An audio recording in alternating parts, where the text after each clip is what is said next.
This is a very nice 1966 Triumph. And one of the things we were going to do is put in a fresh set of front brakes. So we ordered them and they came in and we pulled the front wheel off.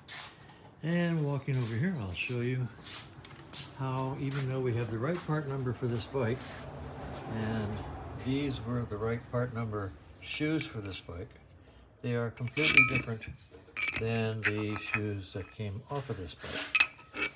Which shows just one of the fun parts of working with bikes that are really, really old and have been through several different hands.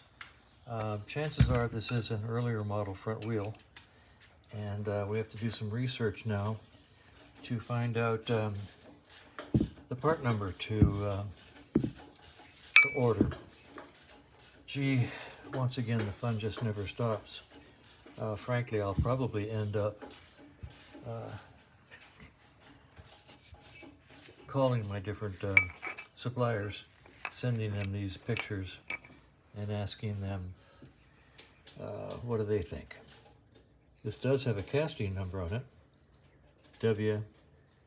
W1088, but that's a casting number, not a part number. So we will see. The fun just never stops. Okay, we did have one success. We installed a new clutch cable, and before we weren't able to get a full pull on the clutch handle. With the new clutch cable, we do have a nice, and we have a little bit of slack there, and a little bit of play, and good snap, good full clutch pull. So that ought to solve that problem. And there's still adjustment available. So good. One success today, and I have to go do some